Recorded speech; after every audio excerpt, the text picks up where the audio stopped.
The fight was failing until humans were brought in.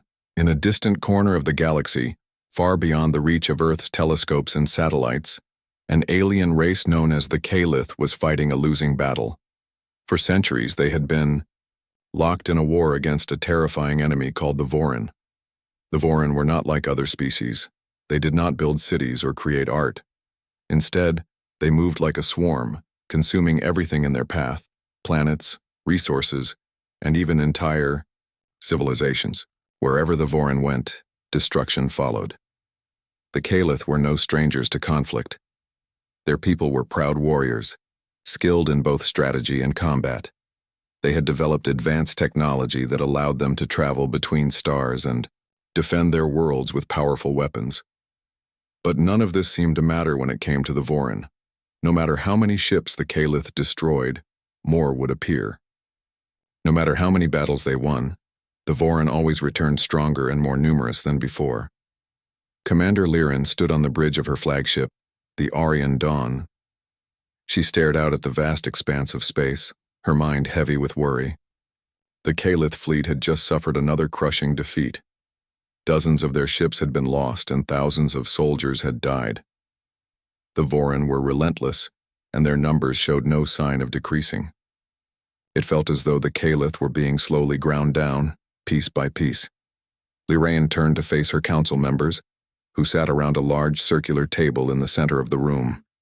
Each one represented a different branch of the Kalith military, or government. Some looked defeated, their heads bowed in despair. Others clenched their fists in frustration, struggling to come up with a solution. Liren knew she needed to say something to rally them, but the words caught in her throat. What could she possibly say? The truth was grim, and there was no point in sugarcoating it. "We are running out of options," Liren finally said, her voice steady despite the weight of her emotions. "Our forces are stretched thin, and our resources are dwindling. If we continue down this path, the Vorin will overwhelm us completely." Her words hung in the air, heavy and undeniable. No one spoke for a moment. Then, a soft voice broke the silence. It belonged to Eldrin, a scientist who had spent most of his life studying the Vorin. He was older than most of the others, with deep wrinkles etched into his face and eyes that seemed to hold endless knowledge. "There may be another way," Eldrin said cautiously. His tone was hesitant, as if he wasn't sure whether to share his idea. When all eyes turned to him, he continued, "We have tried every weapon, every tactic, and every strategy we can think of, and yet nothing has worked. Perhaps it is time to seek help from outside our own kind." "Help?" one of the council members asked skeptically. "From whom?" "There is no one left in this part of the galaxy who has not already fallen to the Vorin." "Not here," Eldrin replied. "But there are others farther away. Others who might see things differently. Others who might bring fresh ideas to the table." Liren frowned. She didn't like the sound of relying on outsiders, especially ones they knew nothing about. But she couldn't deny that Eldrin had a point. Desperation was setting in, and they needed to consider every possibility, no matter how unlikely. "Who are you talking about?" she asked. "Humans," Eldrin answered simply. The room erupted into murmurs of disbelief. Humans? Those primitive creatures from the third planet of a distant star system? How could they possibly help? The Kalith had observed Earth from afar for years, watching its inhabitants grow from simple tribes into a global civilization. While humans had made impressive progress in some areas, they were still considered young and inexperienced compared to the Kalith. "They are unpredictable," Eldrin explained, raising his voice slightly to be heard over the chatter. "Their methods are unconventional, and they adapt quickly to new challenges. More importantly, they have something we lack: a willingness to take risks, even when the odds seem impossible." Liren thought about this for a long moment. It was true that humans had shown remarkable resilience throughout their history. They had survived natural disasters, wars, and plagues, always finding a way to rebuild and move forward. Maybe, just maybe, they could offer the spark of inspiration the Kalith so desperately needed. "Very well," Liren said at last. We will send a message to Earth and ask for their assistance. But I must warn you, Eldrin. If this fails, it will be on your head." Eldrin nodded solemnly. He understood the stakes. If the humans refused to help, or worse, if they somehow made things worse, it could mean the end of the Calith altogether. Back on Earth, life carried on as usual. People went to work, watched TV, and scrolled through their phones without any idea that a message from another world was hurtling toward them through the void of space. That message was picked up by a massive satellite dish located in the middle of the desert. This dish was part of NASA's Deep Space Network, designed to listen for signals from distant spacecraft and probes. Rachel Monroe was the first to notice something unusual. She was a young astrophysicist working at the facility, and she had always dreamed of finding evidence of extraterrestrial life.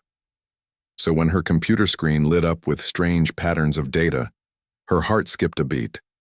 At first she thought it might be interference or a glitch. But as she analyzed the signal further, she realized it was too structured, too deliberate to be random noise. Excited but cautious, Rachel took her findings to her supervisor, Dr. Daniel Hayes. Together, they spent hours decoding the transmission. It was written in a language unlike anything they had ever seen, but using algorithms and logic, they began to decipher its meaning. Slowly, the message became clear. A cry for help from a dying civilization. When they presented their discovery to government officials, the reaction was mixed. Some dismissed it as a hoax or a misunderstanding. Others saw it as an opportunity, a chance to prove that humanity was ready to step onto the galactic stage. After much debate, a decision was made. A team of volunteers would be sent to assist the Calith in their fight against the Vorin. Leading the human contingent was Captain Jack Harper, a seasoned Marine officer with years of experience under his belt. Known for his calm demeanor and quick thinking, Harper was chosen because of his ability to lead under pressure. Joining him were Lieutenant Emma Ross, a fearless pilot who could fly anything with wings, Dr. Benjamin Cole, a biologist fascinated by alien ecosystems, and Sergeant Kyle Bennett, a rugged combat engineer who could build or fix almost anything. As the team prepared for their journey, they couldn't help but feel a mix worlds collided as the humans stepped foot onto the Calith homeworld, greeted by towering spires and skies painted with hues unknown to Earth. The air buzzed with anticipation, uncertainty, and hope. Humanity's arrival marked a turning point, not just for the Calith, but for themselves as well.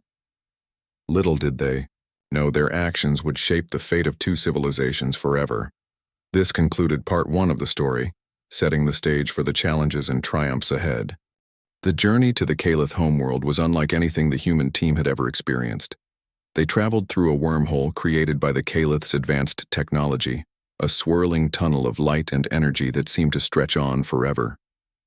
For a moment, it felt as though they were being pulled apart and put back together again. When they finally emerged on the other side, they found themselves in a star system unlike any they had seen before. The sky glowed with strange colors, and the air shimmered with an otherworldly energy. As their ship approached the Calith homeworld, the humans gazed out the windows in awe. The planet was breathtakingly beautiful, with vast oceans, towering mountains, and sprawling cities that looked like they had been carved from crystal. But there was also a sense of urgency in the air.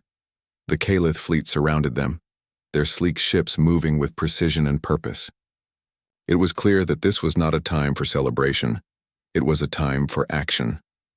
When the humans disembarked, they were greeted by Commander Liren and a group of Calith officials. The aliens were tall and slender, with smooth, iridescent skin that reflected the light in mesmerizing patterns. Their large, almond-shaped eyes studied the humans with curiosity and a hint of skepticism. Despite their differences, there was a shared understanding between the two species. They needed each other. Commander Liren wasted no time getting down to business. She led the humans to a grand hall where holographic displays showed the current state of the war. Maps of star systems flickered in the air, marked with red zones indicating areas under Vorin control. Videos of battles played in loops, showing the relentless swarms of Voran drones overwhelming Kalith forces. The humans watched in silence, their faces grim as they absorbed the gravity of the situation. Captain Jack Harper stepped forward, his voice calm but firm. "We're here to help," he said. "But we need to understand everything about your enemy, their strengths, their weaknesses, and how they operate." Lyran nodded approvingly. She appreciated Harper's directness and focus.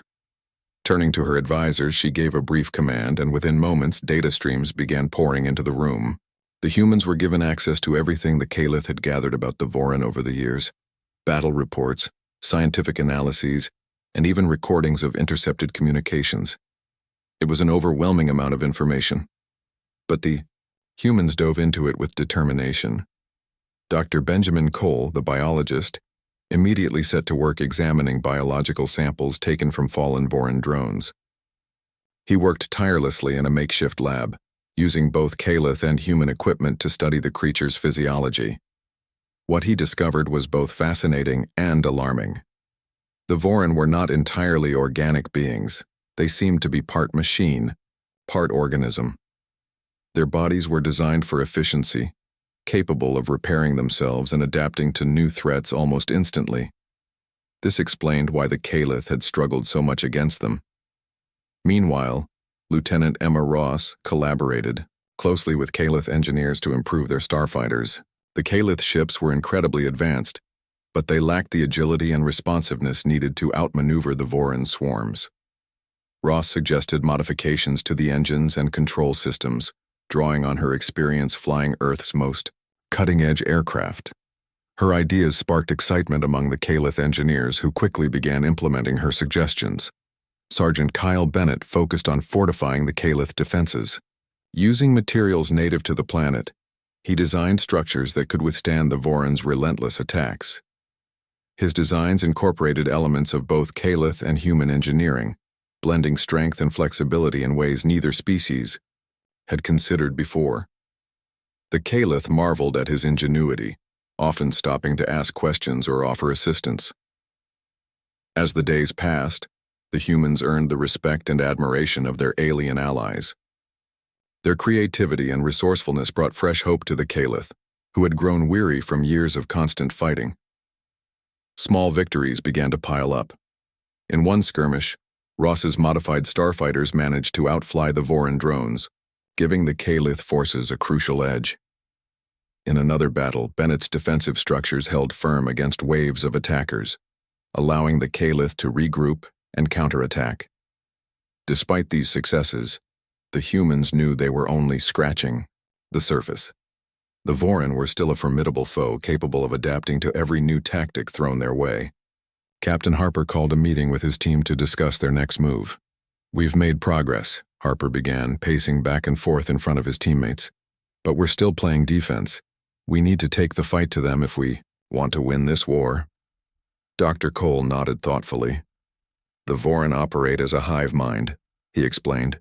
"Every drone is connected to a central intelligence that coordinates their actions. If we can disrupt that connection, we might be able to break their cohesion." Harper's eyes lit up. "That's it," he said. "If we can hit their command center, we can cripple their entire operation." Lieutenant Ross raised a hand hesitantly. "It won't be easy," she warned. "Their command center is heavily guarded, and it's located deep inside their territory. Getting there will be dangerous." "I know," Harper replied, "but it's our best shot. We'll need a plan, and a lot of luck." The team spent the next several days preparing for the mission. They pored over maps and schematics, searching for weak points in the Voran's defenses. Dr. Cole worked with Kalith scientists to develop new weapons capable of disrupting the hive mind's neural network. These weapons emitted high-frequency pulses that could overload the Voran's communication systems, severing their connection to the central intelligence. Sergeant Bennett focused on building a small fleet of drones designed to act as decoys. These drones would mimic the signatures of Kalith ships, drawing the Voran's attention away from the real attack force.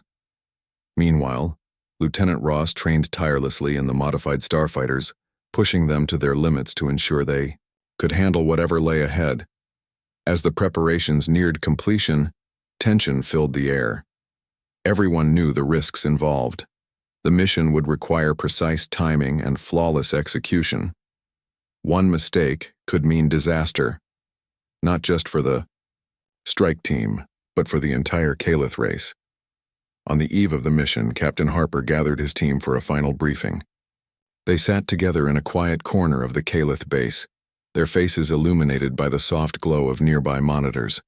Harper looked at each of them in turn, his expression serious but reassuring. "Tomorrow, we go into the heart of enemy territory," he said. "It won't be easy and it won't be safe, but I have faith in all of you. We've come too far to give up now. Together, we can do this." His words resonated deeply with the team. They had come from different walks of life, united by a shared goal. Now they stood on the brink of something monumental, a chance to change the course of history not just for the Calith, but for humanity as well. The next morning, the strike team boarded their ships and prepared for launch. As they soared into the sky, the Calith gathered to watch, their hearts filled with gratitude and hope. For the first time in years, they dared to believe that victory might be possible. The journey to the Voron Command Center was fraught with danger. Swarms of drones patrolled the area, their movements erratic yet coordinated. The humans and Calith pilots navigated carefully, relying on stealth and speed to avoid detection. Every second felt like an eternity, but they pressed on, driven by the knowledge that failure was not an option. Finally, they reached the outskirts of the Voron stronghold. Ahead of them loomed a massive structure, its surface pulsating with eerie light. This was the hive mind, the source of the Voron's power. Destroying it would not be easy, but the humans and Calith were ready to risk everything for the chance to end the war once and for all. With determination burning in their hearts, the strike team prepared for their final assault. The fate of two civilizations rested in their hands, and they were determined to see it through to the end. This concluded part 2 of the story, building momentum toward the climactic battle ahead. The strike team moved cautiously through the Voron territory, their ships gliding silently through the darkness of space. The mission was clear: reach the hive mind, deploy the pulse weapons, and disable the central intelligence that controlled the Voron swarm. It sounded simple enough in theory, but everyone on the team knew how dangerous it would be in practice. The Voron were everywhere, their drones swarming like insects around their massive command center. Captain Jack Harper sat in the cockpit of his ship, gripping the controls tightly. His eyes darted between the instrument panel and the view screen, scanning for any sign of trouble. He could feel the weight of responsibility pressing down on him. The lives of his team, and possibly the future of 2 entire species, depended on this mission succeeding. But Harper didn't let the pressure show. Instead, he focused on staying calm and keeping his mind sharp. Behind him, Lieutenant Emma Ross flew her modified starfighter with practiced ease. She had spent countless hours training with the new upgrades, and now she put them to good use. Her ship zipped through tight spaces and narrow gaps, always staying just ahead of the enemy patrols. Whenever a group of Voron drones appeared, she used quick bursts of speed and clever maneuvers to evade them. Her skill kept the team moving forward without drawing too much attention. Dr. Benjamin Cole monitored the pulse weapons from his position aboard one of the support ships. These weapons were unlike anything the Calith or humans had ever created before. They emitted high-frequency energy pulses designed to disrupt the neural networks that connected the Voron drones to their hive mind. If they worked as intended, the Voron would lose their ability to coordinate attacks, leaving them scattered and vulnerable. But there was no guarantee the weapons would function properly under real combat conditions. Cole watched the readouts nervously, praying everything would go according to plan. Sergeant Kyle Bennett led a small group of engineers who operated the decoy drones. These machines looked and acted like Calith ships, emitting signals that mimicked the signatures of larger vessels. Their job was to distract the Voron and draw their forces away from the strike team's true objective. Bennett stayed in constant communication with the pilots, guiding the decoys into position and ensuring they performed as expected. So far, the plan was working. The Voron seemed confused, splitting their attention between multiple targets instead of focusing on the real threat. As the strike team approached the command center, the tension grew thicker. The structure loomed. Ahead of them, its surface pulsing with an eerie glow.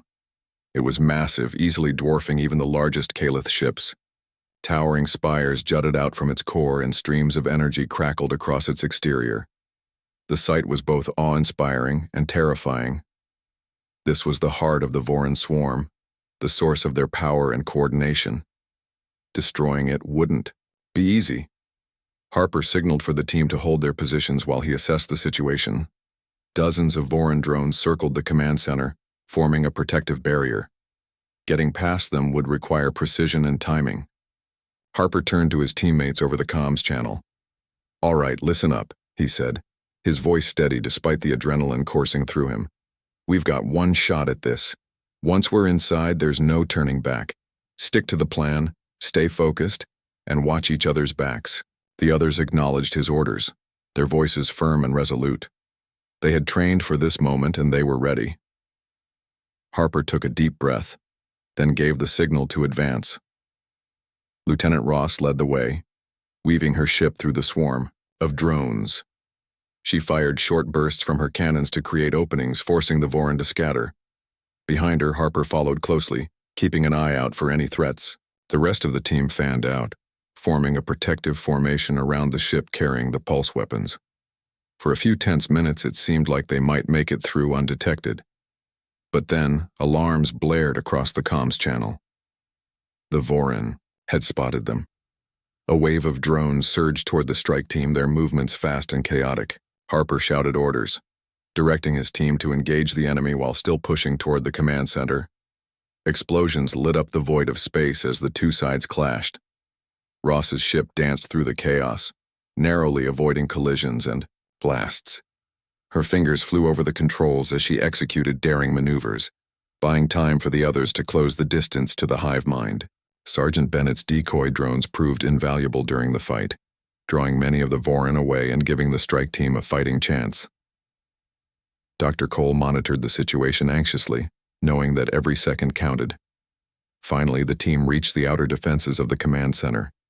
Massive turrets emerged from the structure, firing beams of energy that cut through space like knives. Harper gritted his teeth and pushed his ship harder, dodging the deadly blasts. One of the Calith fighters wasn't so lucky. It exploded in a fiery burst, sending debris spinning into the void. Harper clenched his jaw but forced himself to stay focused. There was no time to mourn. They had a mission to complete. With the path cleared, Harper guided his ship toward a vulnerable section of the command center's hull. He activated the docking clamps and secured the vessel in place. Then, he turned to his team. "This is it," he said. "We go in together, plant the pulse weapons, and get out alive. Let's move." The strike team disembarked, stepping onto the alien surface of the command center. The ground beneath their feet shimmered faintly, pulsating with the same strange energy that radiated from the structure itself. Around them, the air buzzed with static electricity, making their hair stand on end. It was unsettling, but they didn't have time to dwell on it. Dr. Cole carried the pulse weapon device, its casing glowing softly as it powered up. He moved quickly, following the map displayed on his wrist console. The team formed a protective circle around him, weapons drawn and ready for anything. As they advanced deeper into the command center, resistance grew fiercer. Groups of Voran drones ambushed them at every turn, forcing the team to fight their way through corridor after corridor. Despite the odds, the humans and Calith warriors fought side by side with incredible synergy. Harper led the charge, his rifle blazing as he took down enemies with precision shots. Lieutenant Ross provided covering fire, her aim steady and unerring. Sergeant Bennett used improvised tools to disable traps and barriers, clearing the way for the team to proceed. Even the Calith warriors, who had initially doubted the humans' capabilities, now fought with renewed vigor, inspired by their allies' bravery. At last, they reached the core chamber. Inside, a massive organic structure, pulsed with light, its tendrils stretching out in all directions. This was the hive mind, the brain of the Voran swarm. Dr. Cole wasted no time setting up the pulse weapon. He attached it to the base of the structure and began entering commands on its interface. The device hummed louder as it charged, preparing to unleash its devastating energy pulse. But the Vorin weren't about to let them succeed. A horde of drones poured into the chamber, surrounding the team and cutting off their escape route. Harper and his companions formed a defensive line, holding the line against overwhelming numbers. Bullets and energy blasts filled the air as the battle raged on. "Cole," Harper shouted over the noise, "how much longer?" 30 seconds, Cole replied, his hands shaking as he worked frantically to finish the setup. Harper nodded grimly. 30 seconds felt like an eternity in the heat of battle. He glanced at his teammates, seeing the determination in their eyes. They weren't going to give up. Not now. Not when they were so close. The seconds ticked by agonizingly slowly. Just as the timer hit 0, the pulse weapon activated. A wave of energy rippled outward, washing over the hive mind and the surrounding drones. The effect was immediate. The Vorin froze mid-motion, their bodies twitching uncontrollably as their neural connections were severed. One by one they collapsed, lifeless husks falling to the ground. The strike team didn't waste a moment. They grabbed Cole and sprinted, back toward their ships. Behind them, the hive mind began to destabilize, its once stable form crumbling into chaos. Explosions rocked the command center as the structure started to collapse. The team barely made it back to their ships in time, launching just as the entire facility imploded in a spectacular display of light and destruction. As they sped away from the wreckage, the strike team allowed themselves a brief moment of relief. The mission had been a success. The Vorin swarm was no longer coordinated, and their ability to wage war had been severely crippled. For the first time in years, hope flickered in the hearts of the Kalith and humanity. Back on the Kalith homeworld, celebrations erupted as news of the victory spread. The humans were hailed as heroes, their names spoken with reverence and gratitude.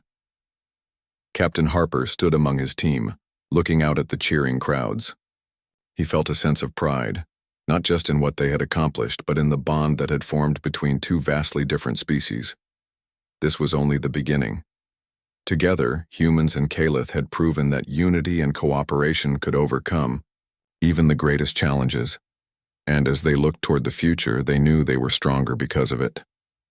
This concluded Part 3 of the story, setting the stage for the final chapter of triumph and reflection. The strike team's ship streaked through the void of space, leaving behind the shattered remains of the Vorin command center. Behind them, the once mighty hive mind was nothing more than a cloud of debris and fading light. The mission had been a success, but no one on the team allowed themselves to relax just yet. They were still deep in enemy territory, and the surviving Vorin drones could regroup at any moment. Every second counted. Captain Jack Harper sat at the helm of his ship, his hands gripping the controls tightly. His eyes darted between the instrument panel and the view screen, scanning for signs of pursuit. The adrenaline from the battle hadn't worn off yet, and his heart was still pounding in his chest. He glanced over his shoulder at his teammates. Lieutenant Emma Ross was piloting her starfighter with practiced precision, guiding it through the wreckage of the command center. Dr. Benjamin Cole and Sergeant Kyle Bennett were aboard the support ship, working together to monitor their systems and ensure everyone stayed safe. "Status report," Harper said into the comms channel, his voice steady despite the chaos they had just endured. "All clear on my end," Ross replied, her tone clipped but calm. "No sign of pursuit so far. Systems are holding steady," Bennett added. "But we're not out of the woods yet. If the Vorin have backup forces nearby, they'll be heading our way soon." Harper nodded, though no one could see him. "Keep your eyes peeled," he ordered. "We're not slowing down until we're back within Kalith lines." As the ships raced toward safety, Harper couldn't help but think about what they had just achieved. The pulse weapon had worked exactly as planned, severing the neural connections that bound the Vorin swarm together. Without their hive mind to guide them, the drones had become little more than mindless machines, easy targets for the Kalith fleet. It was a turning point in the war, a moment that would go down in history. But Harper knew better than to celebrate too soon. Wars weren't won in a single battle, and there was still much work to be done. Back on the Calith homeworld, news of the strike team's success spread like wildfire. The atmosphere shifted almost instantly, from despair to cautious optimism. For years, the Calith had faced an unrelenting enemy, one that seemed impossible to defeat. Now, thanks to the humans' ingenuity and bravery, there was hope. People gathered in the streets, cheering and embracing one another. Flags and banners fluttered in the wind, adorned with symbols of unity between the two species. Commander Liren stood on the balcony of her headquarters, watching the celebrations below. She felt a mix of emotions, pride, relief, and gratitude, but also a lingering sense of responsibility. The Vorin were weakened, but they weren't completely defeated. There would still be battles to fight, wounds to heal, and lessons to learn. Still, she couldn't deny the significance of what had happened. Humanity's arrival had changed everything, proving that even in the darkest moments, there was always a chance for redemption. When the strike team returned, they were greeted as heroes.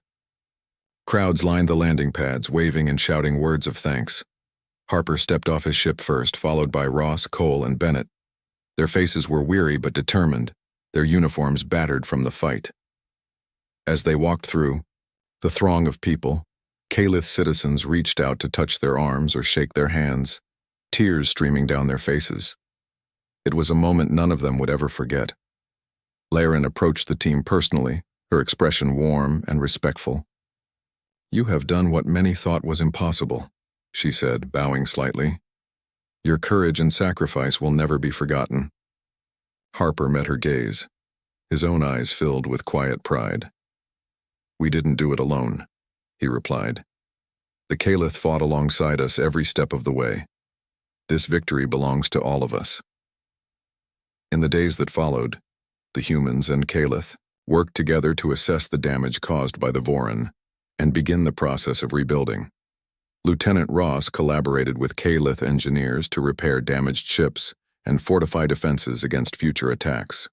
Dr. Cole continued studying the remnants of the Vorin drones, searching for ways to prevent them from regrouping. Sergeant Bennett oversaw construction projects, helping to rebuild cities and infrastructure that had been destroyed during the war. And Captain Harper coordinated with Commander Liren to develop new strategies for securing peace in the region. Despite the challenges ahead, there was a renewed sense of purpose among both species. The bond forged during the battle had created something deeper, a partnership built on trust, respect, and shared goals. Humans and Calith began exchanging knowledge and ideas, learning from each other in ways neither had anticipated. Simple technologies developed by humanity proved invaluable to the Calith, while advanced alien tools opened up new possibilities for Earth scientists. Together, they became stronger than either group could have been alone. One evening, Harper found himself standing on a hill overlooking the Calith capital city. The sky was painted with vibrant colors, a reminder of how different this world was from Earth. Beside him stood Emma Ross, her arms crossed as she gazed at the horizon. Neither of them spoke for a long time, content to simply enjoy the quiet after weeks of constant tension. "What happens next?" Ross asked, finally breaking the silence. Harper shrugged. "That's up to us," he said. "We've shown that working together can make a difference. Now it's about keeping that momentum going, not just here, but back home too." Ross nodded thoughtfully. "Do you think Earth is ready for this? For everything?" Harper smiled faintly. "I don't know. But I do know that if we can handle the Vorin, we can handle anything." Weeks later, the human team prepared to return to Earth. Their departure was bittersweet.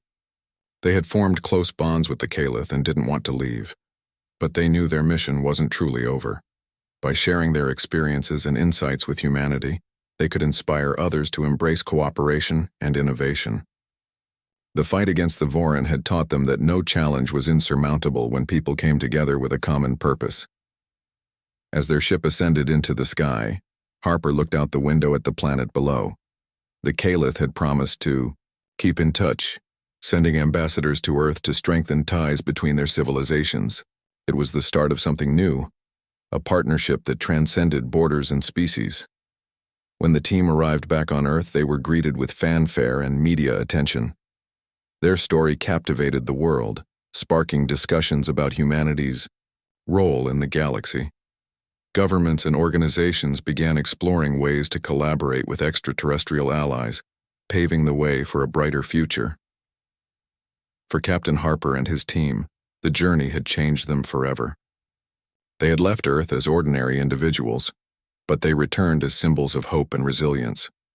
Though the road ahead wouldn't always be easy, they carried with them the knowledge that even in the face of overwhelming odds, unity and determination could change the course of history.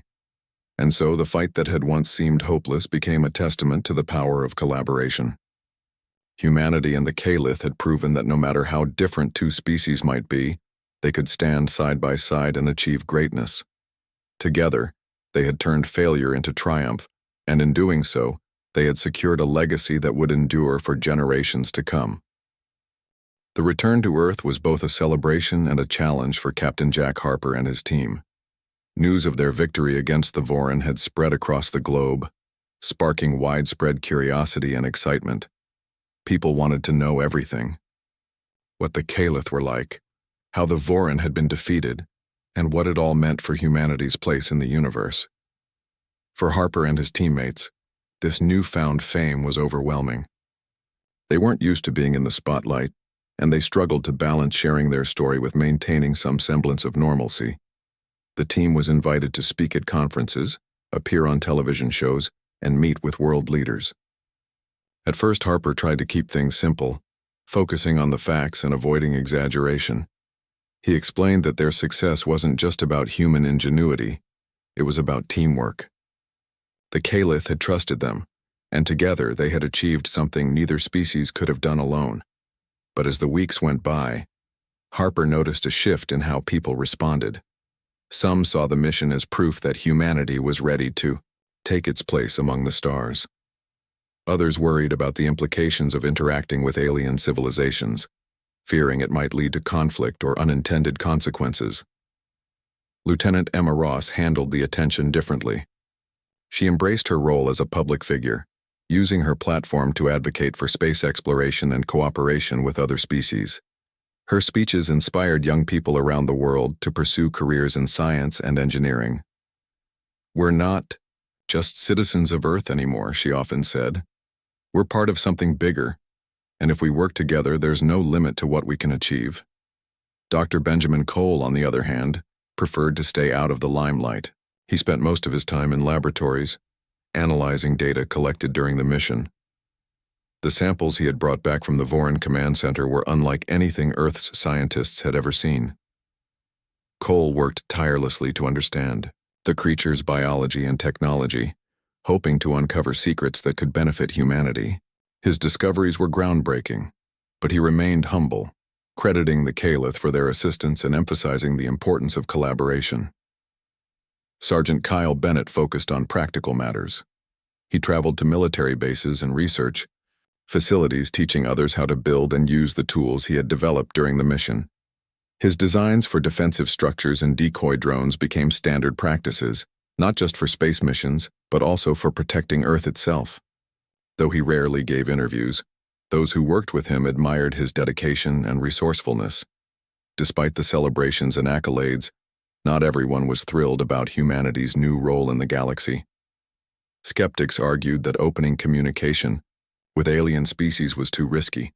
What if the Caliph turned against them? What if the Voran returned stronger than before? These concerns were amplified by media outlets looking to stir controversy. And soon, debates about humanity's future divided public opinion. Harper found himself caught in the middle of these arguments. He understood the skeptics' fears. He had faced the Voran firsthand, but he believed isolation wasn't the answer. "If we close ourselves off, we'll miss opportunities to learn and grow," he told a group of reporters during one press conference. Yes, there are risks, but staying silent and hidden isn't going to protect us forever. The universe is vast, and we're only beginning to explore it. We have to be brave enough to reach out. His words resonated with many, but they didn't silence the critics. Politicians debated whether Earth should establish formal relations, with the Caliph or remain cautious. Scientists argued over the ethics of studying alien technology and biology. Even ordinary people were split, unsure whether to feel proud or afraid of what lay ahead. Amidst the chaos, Harper and his team received an unexpected visitor, Commander Lyraean of the Caliph. Traveling aboard a sleek spacecraft, she arrived on Earth to personally thank the humans for their help and discuss the next steps in their partnership. Her presence sent shockwaves through governments and communities alike. For many, seeing an alien leader walking among them was surreal, a tangible reminder that humanity was no longer alone. Lyraean addressed the United Nations in a historic speech, speaking through a translator device that allowed her to communicate in multiple languages. "Your bravery has saved not only my people but countless others who would have fallen to the Vorin," she said. "You have shown that differences do not have to divide us. Together we can create a future where peace and cooperation replace fear and conflict." Her words earned a standing ovation, but behind closed doors, negotiations between Earth's leaders and the Caliph proved challenging. Questions arose about trade agreements, shared resources, and mutual defense pacts. Some nations worried about losing their independence while others feared being left behind if they didn't fully commit to the alliance. It was a delicate balancing act, requiring patience and compromise from both sides. As months passed, the partnership between humans and Caliph began to bear fruit. Joint research projects led to breakthroughs in medicine, energy production, and environmental restoration. Earth scientists learned how to harness advanced materials and technologies provided by the Caliph, improving life for millions. In return, humans shared their knowledge of agriculture, architecture, and cultural preservation, helping the Caliph adapt to changing conditions on their own planet. But perhaps the most significant development was the establishment of the Intergalactic Council, a coalition of species dedicated to fostering peace and collaboration throughout the galaxy. The Council's headquarters was located on a neutral planet, accessible to representatives from Earth, the Caliph, and other civilizations eager to join the effort. Harper, Ross, Cole, and Bennett were appointed as Earth's ambassadors, tasked with representing humanity's interests and ensuring its voice was heard. Their roles came with immense responsibility, but the team approached the challenge with determination. Harper served as the Council's chairperson, mediating disputes and encouraging dialogue between species. Ross acted as a liaison between Earth's scientific community and the Council, facilitating exchanges of knowledge and ideas. Cole contributed his expertise in xenobiology, helping to address health and safety concerns related to interstellar travel. And Bennett oversaw logistics, ensuring that resources were distributed fairly and efficiently. Through their efforts, the Council made remarkable progress. Trade routes were established, connecting distant worlds and promoting economic growth. Educational programs were launched, allowing students from different planets to learn about each other's cultures and histories. Emergency response teams were formed, ready to assist any civilization facing natural disasters or external threats. Yet challenges remained. Not every species welcomed the Council's initiatives, and tensions occasionally flared. Rogue factions sought to exploit the newly formed alliances for their own gain, while others resisted change altogether. Harper and his team worked tirelessly to address these issues, knowing that the Council's success depended on trust and transparency. One evening, after a long day of meetings, Harper stood on the balcony of the Council building, gazing up at the stars. Beside him stood Lyraean, her iridescent skin glowing softly in the dim light. They had grown close over the past year, bound by shared experiences and mutual respect. "You've come a long way since we first met," Lyraean said, her tone warm and reflective. "I remember thinking you were reckless when you volunteered for that mission. Now look at you, leading an entire coalition." Harper chuckled. "Reckless is one way to put it. I prefer determined." Lyraean smiled. "Whatever you call it, your determination has changed the galaxy. You've shown that even the smallest actions can have profound consequences." Harper nodded, his gaze fixed on the horizon. "It's not just me. It's all of us. Humans, Caliph, and everyone else. We're stronger together than we ever could be apart. Liren placed a hand on his shoulder, her expression filled with gratitude. Thank you, Jack. For everything. Harper returned the gesture, feeling a deep sense of fulfillment. The road ahead wouldn't always be easy, but he knew they were heading in the right direction. Humanity had stepped onto the galactic stage, and though the journey was just beginning, the possibilities were endless. This concluded Part 5 of the story, exploring the aftermath of the mission and the broader impact of humanity's alliance with the Caliph. 2.